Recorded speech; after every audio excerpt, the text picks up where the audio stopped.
O tema daquilo que nós estaremos compartilhando hoje é: Deus está levantando uma nova geração. Deus está levantando hoje uma nova geração.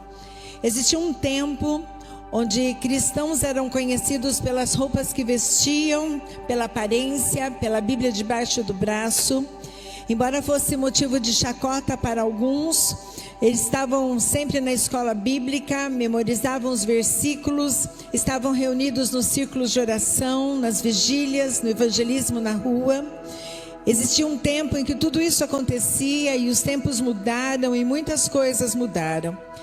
A igreja vai até a sua casa, agora através de um link do YouTube. Você pode ofertar pelo Pix, basta que você tenha aí um playback, que ele faz às vezes aí dos instrumentos. Muitas coisas mudaram. Hoje a tecnologia traz a informação com mais velocidade e muitos dentro e fora das igrejas se comportam de acordo com a influência que recebem. De pessoas que não convivem, não conhecem, contagiados por uma imagem que na maioria das vezes é distorcida pela realidade. Quantos aqui fazem parte dessa primeira geração?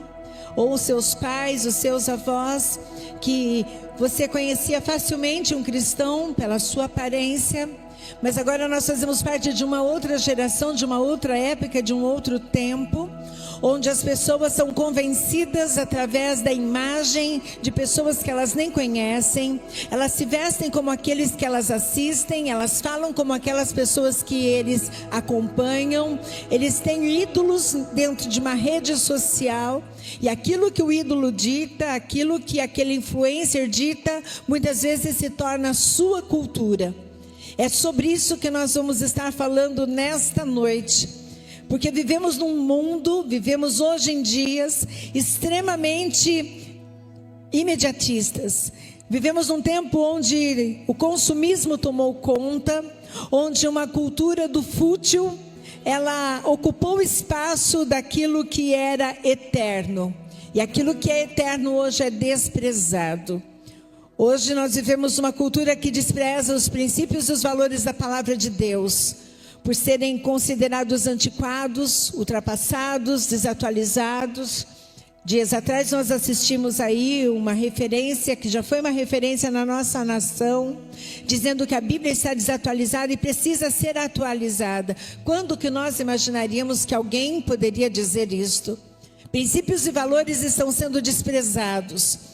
Princípios de honra estão sendo desprezados, e sobre estes princípios estão sendo colocados outros que são completamente desalinhados à palavra de Deus. Mas como Deus vê tudo isso? Como Deus enxerga este mundo que nós vivemos hoje, dentro e fora das nossas igrejas? Que igreja Jesus vem buscar? Como voltar ao princípio? Como voltar a ser a igreja que Jesus um dia espera encontrar quando Ele voltar? Como vencer esta natureza corrompida e desprovida da verdade que liberta, para nos aproximarmos da nova natureza que Cristo nos deu? Como resgatar os princípios da honra criados por Deus desde o princípio? A conferência honra, era isso que o Senhor colocava no meu coração. A conferência honra.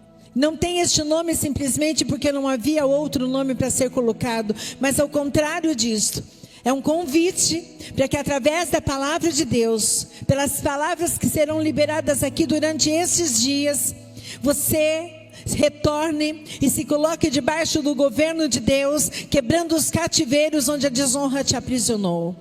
Deus quer que você ande em novidade de vida e caminhe com Ele, experimentando a sua fidelidade, que se estenderá sobre toda a sua descendência. Quantos aqui querem isso? Quantos aqui querem viver debaixo do governo de Deus? Quantos aqui querem que a fidelidade do Senhor, ela acompanhe geração em geração? Trazer o tema honra, antes de mais nada, me parece um chamado um toque, uma conclamação para que nós cristãos nos voltemos para o início, para aquele que era, para aquele que é e para aquele que sempre será, o imutável, o inviolável, o inquebrável e insubstituível, o único digno de glória, de honra e de poder, e Ele está aqui nesta noite, amém? Aleluia, aleluia.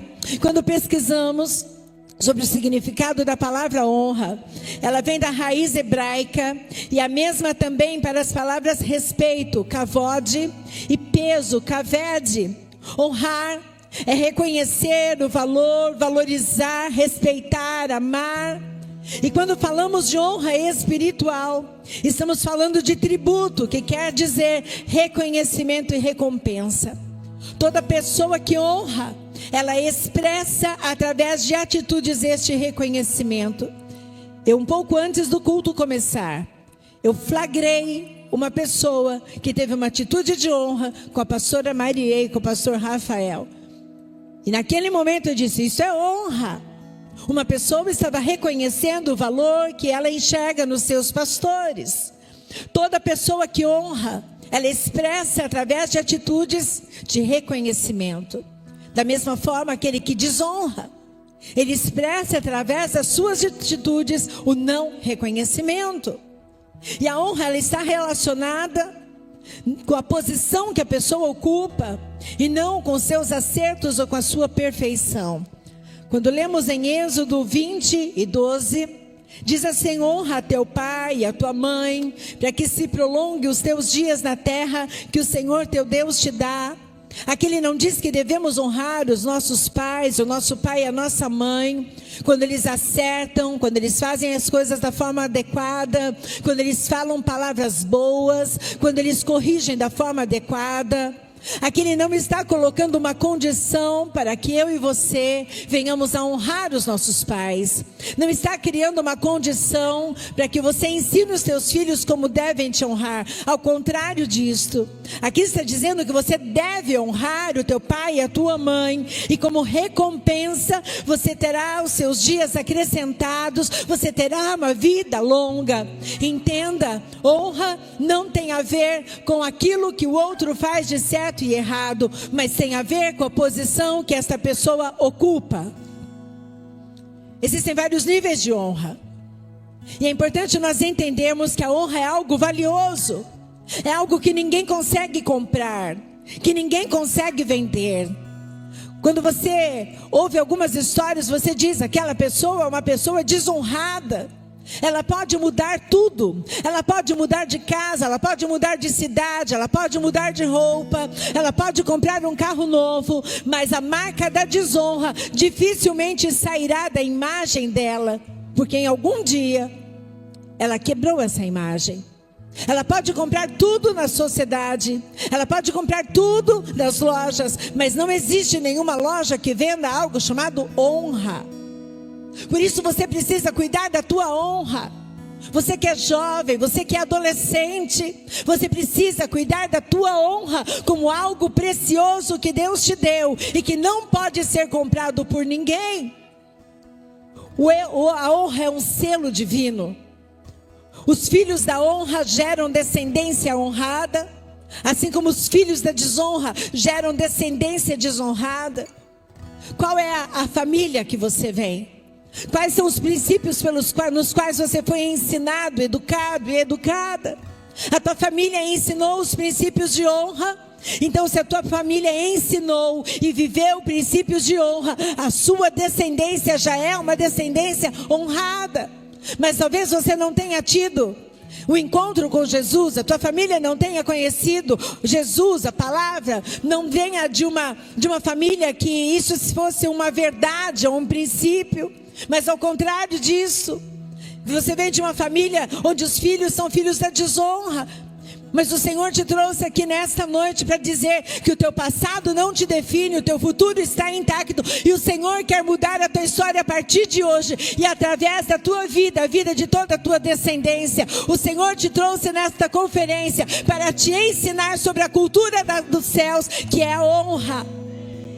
E quando nós tomamos posse da palavra, quando aplicamos os princípios do governo de Deus à nossa vida, todos os decretos anteriores, eles são revogados, e o Senhor entra na nossa história e muda completamente o nosso decreto.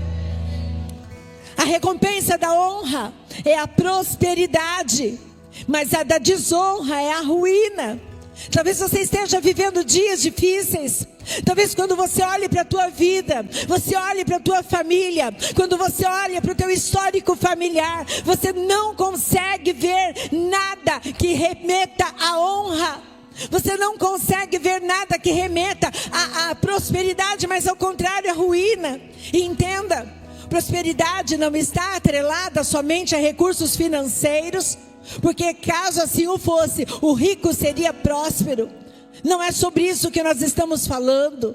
É claro que recursos financeiros também ser uma pessoa próspera, porque você tem paz, você tem alegria, você tem saúde, você tem uma família que pode se assentar à mesa e pode comer junto, isso é ser próspero.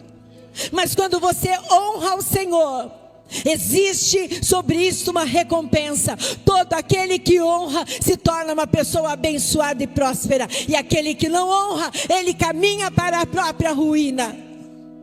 A honra abre um caminho de vida, a desonra abre um atalho que leva à morte.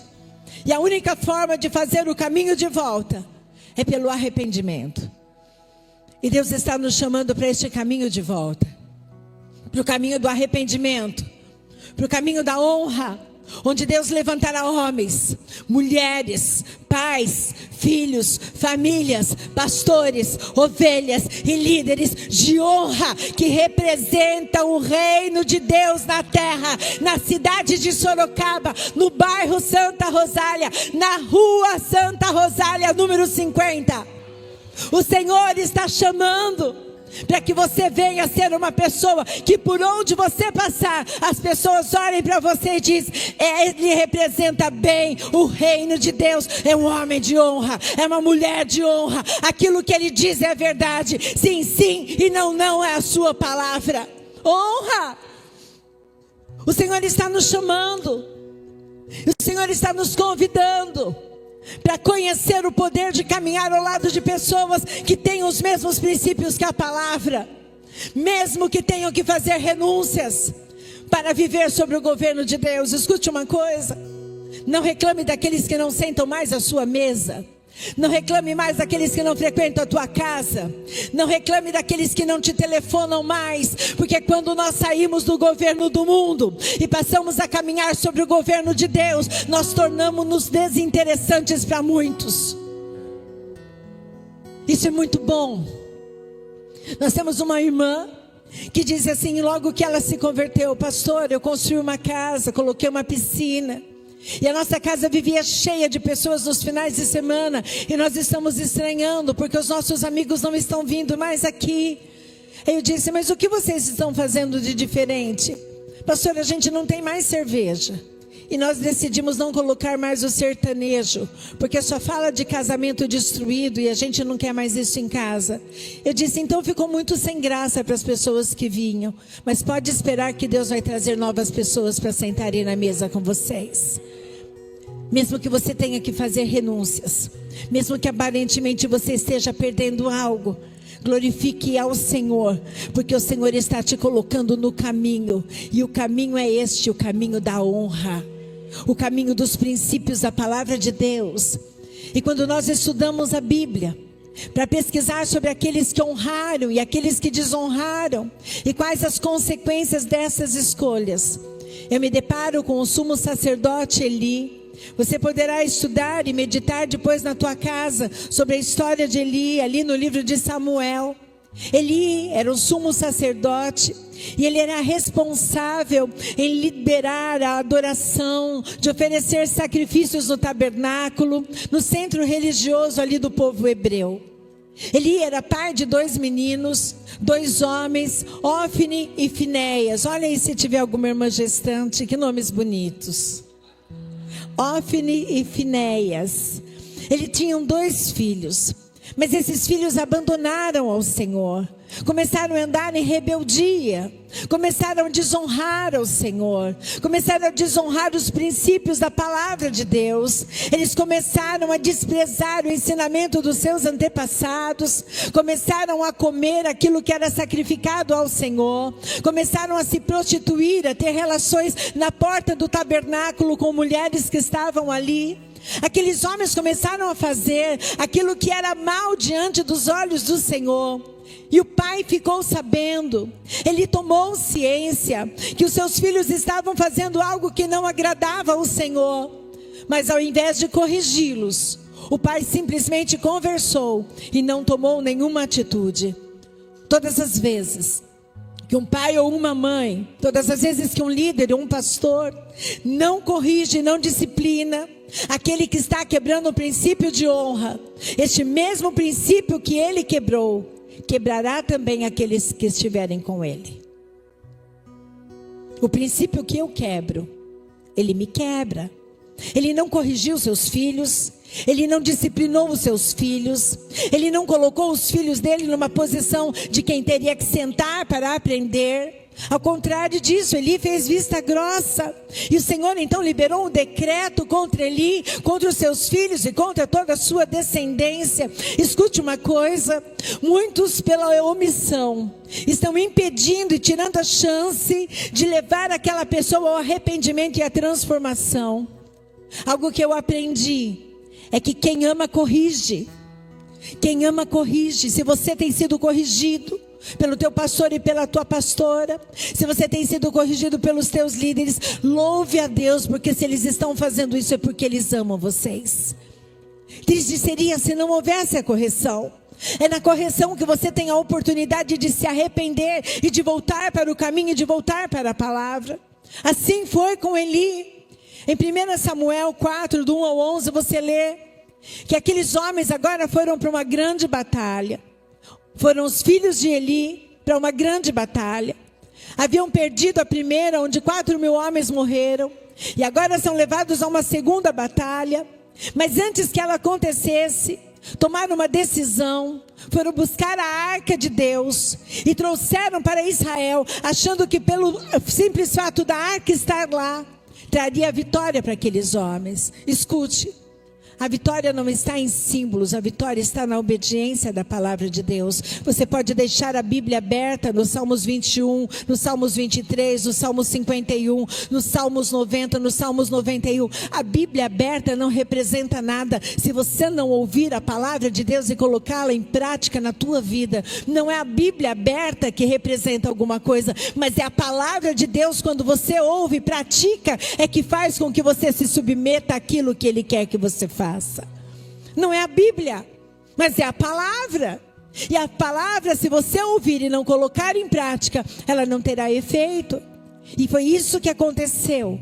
Trouxeram a arca, achando que por causa dela estar ali, comemoraram, acreditaram que teriam a vitória, mas eles tiveram uma derrota ainda maior. 30.000 soldados morreram. E pior ainda, os filisteus levaram embora a arca. E também aqueles 2 filhos de Eli morreram. Vocês se lembram? Eles quebraram princípios. Eles desonraram a palavra de Deus. Eles desobedeceram a voz do Senhor. Eles não acataram a instrução do seu pai. E agora eles tombaram em terra. E diz a palavra de Deus que quando Eli soube disso, quando Eli foi informado que muitos homens haviam morrido no campo de batalha, inclusive os seus 2 filhos, a palavra de Deus diz que Eli caiu da cadeira, quebrou o pescoço e faleceu com 98 anos. Não bastasse isto, os filhos mortos, Eli morto, a sua nora entra em trabalho de parto, e ela então naquele momento, ela sabendo que o seu filho havia nascido, ela escolhe o nome, mas ela morre. E o nome que ela escolheu está em 1 Samuel 4, do 21 ao 22. 1 Samuel 4, do 21 ao 22, que diz: ela deu ao menino o nome de Icabode e disse: a glória se foi de Israel. Porque a arca foi tomada e por causa da morte do sogro e do marido, E ainda acrescentou: a glória se foi de Israel, pois a arca de Deus foi tomada. Pensa que tragédia nesta família. Eli, um sumo sacerdote, os seus filhos chamados para servirem no templo. Agora aquela família foi completamente exterminada. Mas isso não foi a maior tragédia. A maior tragédia foi eles terem perdido a presença de Deus. Hoje Deus está nos chamando para voltarmos ao caminho do arrependimento, deixar as velhas veredas e nos reconciliarmos, trazendo de volta o princípio da honra, a presença de Deus. E Cabode é uma expressão que significa foi-se a glória. E muitos, até hoje, muitos vivem debaixo dessa influência e desta cultura, que contradiz a cultura do céu. Pode haver muito barulho, pode haver movimento, pode haver estrutura física, mas não há a presença. Talvez você fique vendo tantas coisas pelas redes sociais, como nós dissemos logo no começo. Talvez você fique admirando tantos lugares, com tantas coisas acontecendo. E você olhe para o lugar onde Deus tem te colocado e você diz: puxa, aqui podia ter, aqui podia acontecer, aqui podia ser. Satisfaça-se, complete-se com a presença de Deus neste lugar. Nós não precisamos de nada, o que nós precisamos é da presença do Senhor. Se não tivéssemos cadeira, se não tivéssemos som, se não tivéssemos microfone, se não tivéssemos nada, mas tivermos a presença, nós teremos tudo. E essa presença, ela não está linkada apenas dentro de um templo, dentro de uma parede. Essa presença quer ir com você quando você sair deste lugar. Essa presença quer entrar no teu quarto, na tua casa, no teu trabalho, na tua escola, na tua empresa. Essa presença quer estar com você. E Cabode quer dizer a geração que perdeu a arca da aliança. A geração que perdeu a presença de Deus. E por que perdeu? Porque desprezaram aquilo que era eterno, trocando por prazeres momentâneos. Não aceitaram a correção, a disciplina, a exortação. Foram movidos pela desonra a Deus, aos pais, aos líderes, às autoridades. Mas diferente de Cabode, hoje Deus está levantando neste lugar. Deus está chamando aqueles que decidem viver segundo a cultura do céu e não a cultura deste mundo. Deus está chamando aqueles que trarão a princípios da honra em seus relacionamentos e aonde eles estiverem, porque não serão governados mais por si mesmos ou pelo sistema do mundo que aqui jaz no maligno, mas se submeterão ao governo de Deus e aos princípios da sua palavra. Por isso Ele fará com que saiam dessa influência de Cabode a geração que perdeu a arca da aliança e se afastou da presença de Deus, para entrar na geração do profeta Samuel. Eis-me aqui, Senhor. Nós estamos passando por um momento, nós estamos vivendo um tempo onde nós temos que decidir a quem nós vamos servir, e não vamos poder servir a dois senhores mais. Não está mais na roupa, não está na Bíblia debaixo do braço, não está no comprimento dos nossos cabelos, não está em parar de assistir televisão, não está em parar de assistir, participar do futebol, mas está numa decisão genuína de obedecer a palavra de Deus e fazer com que a luz do Senhor brilhe no meio das trevas. Eu não posso andar nas trevas sem fazer com que a luz do Senhor resplandeça. Eu não posso domingo vir ao culto, mas de segunda a sábado viver segundo os padrões do mundo. Eu não posso mais, porque Jesus está voltando. E Ele quer que nós venhamos a honrá-lo aonde nós estivermos. É este o tempo que o Senhor está nos chamando. Tempo de trazer a presença, tempo de clamar ao Senhor, tempo de nos ajoelharmos, tempo de nos arrependermos e de clamar ao Senhor por misericórdia. O Senhor está nos chamando para um tempo onde a honra promove o êxito, mas a desonra trará calamidades. Basta que você assista os noticiários, basta que você veja quanta calamidade já está acontecendo. Por isso nós precisamos nos levantar nesses dias de carnaval, para que o Senhor tenha misericórdia da nossa cidade, do nosso estado, da nossa nação. Uma geração corrompida, valores e princípios deixados de lado. Crentes que aplaudem, crentes que participam, crentes que mandam os filhos a participarem dessas festas como se elas não representassem nada. O mundo espiritual, ele é real. O mundo espiritual, ele é real. E nós precisamos ensinar os nossos filhos a quem nós honramos. Nós precisamos ensinar os nossos filhos quem é o nosso Deus e o que o nosso Deus exige de nós. E Ele exige, Ele nos capacita a obedecer aquilo que Ele mesmo coloca para nós, através do seu Espírito. A honra promove o êxito e a desonra a calamidade.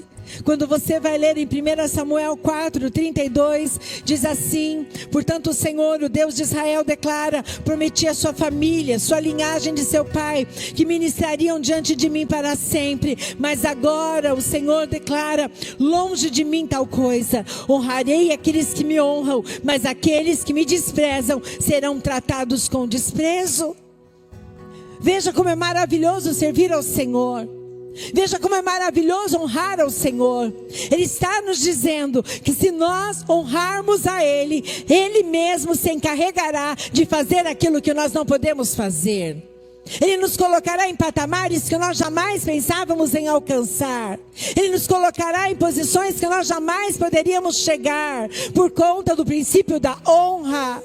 Enquanto os antepassados adoravam a Deus, o Senhor tinha uma promessa sobre a família de Eli, mas quando eles quebraram o princípio os quebrou. Honrar os princípios do reino de Deus faz com que você tenha direito aos benefícios por Ele garantidos.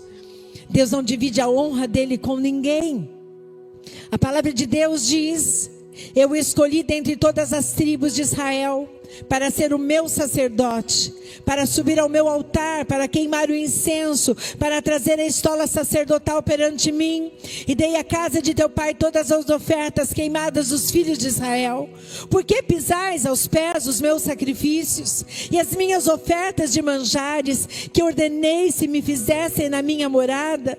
E tu, porque honras a teus filhos mais do que a mim, para tu e eles vos engordardes das melhores de todas as ofertas do meu povo de Israel? Aqui o Senhor confrontando Eli: porque você honrou mais os seus filhos, ao invés de honrar a mim? E eu ficava perguntando: Senhor, o que isso quer dizer? Ele dizia: Rosângela, muitos acham que me honram de boca, mas não me honram. Colocam outras coisas no meu lugar, colocam outros lugares, outras coisas, agenda como uma prioridade, mas não colocam a mim como uma prioridade. O que você tem honrado mais do que ao Senhor na tua vida? Você precisa sair daqui no domingo, na última ministração, depois da bênção apostólica, depois do amém, sabendo o que você vai fazer com tudo aquilo que Deus vai liberar sobre a tua vida nesses 3 dias. Porque Deus não fala com ausentes, Deus só fala com presentes. Deus não fala com aqueles que não vieram, Deus fala com os que estão aqui. Então todas as vezes que saímos da igreja, precisamos saber aonde eu preciso aplicar esta palavra e aonde os meus caminhos precisam ser endireitados. E hoje a pergunta que o Espírito Santo faz para você é: com quem você tem dividido a honra do Senhor? Quem tem ocupado a prioridade na tua agenda?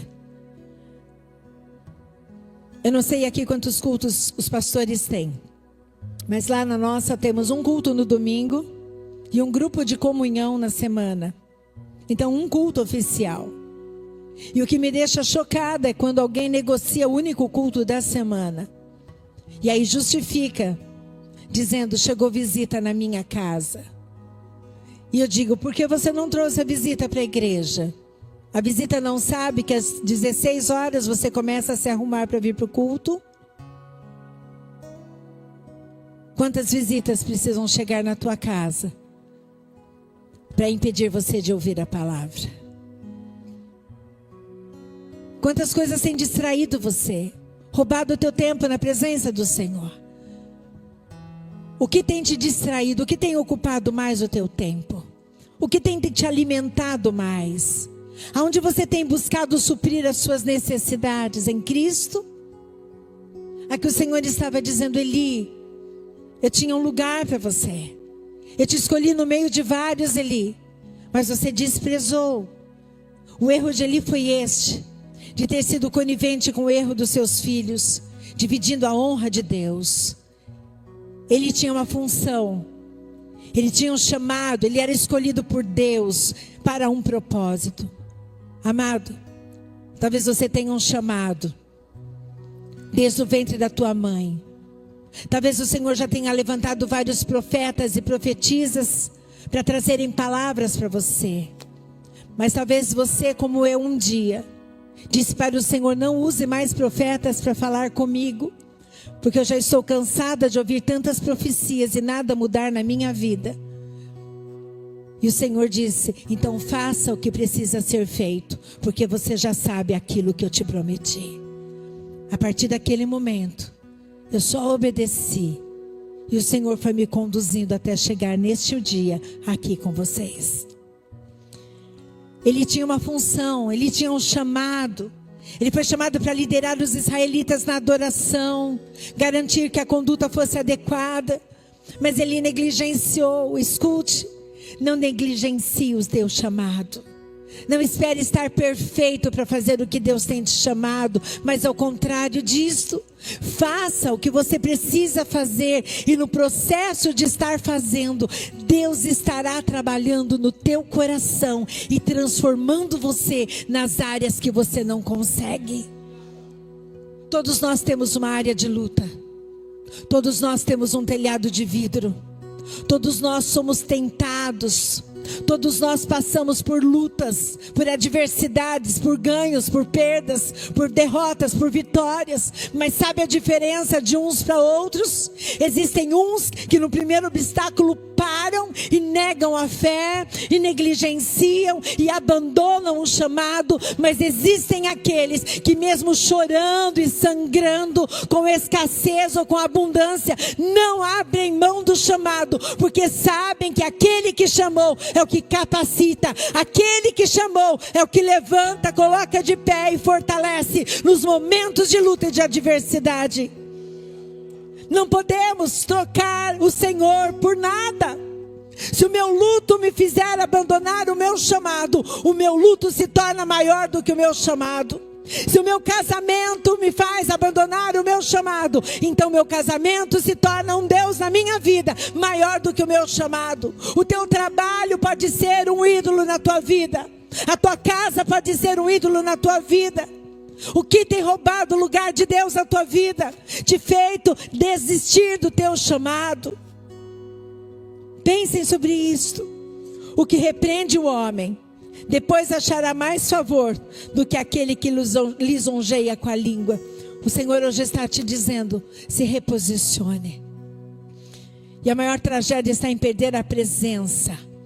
E foi o que aconteceu com os israelitas. A desonra é a promotora do óbito, destruidora dos privilégios, causadora do direito encerrado de entrada em lugares nobres. Por isso que existem tantas pessoas que perderam tantas coisas por causa da desonra. Esposas que não honram os seus maridos, não honram os sacerdotes dentro das suas casas, humilham seus maridos, falam mal deles, negligenciam o papel de esposas. Maridos que tratam suas mulheres com desprezo, não honram, não respeitam. O princípio que eu quebro, ele me quebra. E geram filhos que vão agir da mesma forma. É sério. Mas Deus quer levantar uma geração de Samuel aqui nesta noite. Assim como a desonra promove a perda da presença, a perda do território e a perda da liberdade, o princípio da honra abre um caminho para resgatar aquilo que foi perdido. Onde está o princípio, está o favor de Deus. Deus levantou a Samuel. Samuel então começou a orar, colocou o povo para jejuar. Samuel começou então a fazer holocaustos para o Senhor, começou a chamar o povo para um grande jejum. E diz a palavra de Deus que a partir do momento que Samuel se levantou, até o último dia de sua vida, os filisteus perderam as batalhas que tinham contra o povo de Israel. O que eu quero dizer para você nesta noite, que depois de um tempo, A arca voltou para o povo de Israel, porque aqueles que roubaram a arca foram tomados por úlceras e doenças e enfermidades, mas eles então tiveram que trazer de volta. E eu quero dizer para você nesta noite, que aquilo que um dia foi roubado de você, foi tirado de você, aquilo que um dia você perdeu devido à sua desonra, quando você se posicionar em honra diante do Senhor, o Senhor trará de volta e abençoará a tua vida, para que você não seja mais motivo de vergonha e nem de chacota, mas que você seja motivo por onde passar, das pessoas apontarem para você e dizer: verdadeiramente há um Deus sobre esta vida, sobre esta casa e sobre esta família. Aonde abundou o pecado, superabundará a graça e o favor do Senhor. Aleluia, aleluia, aleluia, aleluia, aleluia. Assim como neste período da história, onde Deus levantou a Samuel, nunca é tarde demais para Deus encontrar alguém aqui nesta noite, alguém a quem Ele está buscando nesta geração, e que responda como Samuel: pronto, pode falar, Senhor, pois o teu servo está te ouvindo. O Senhor quer levantar homens e mulheres que deem ouvidos, que atendam ao seu chamado e que estejam dispostos a ser e a fazer a diferença, trazendo a cultura do céu para a terra através do princípio de honra. Amém. Se coloque de pé.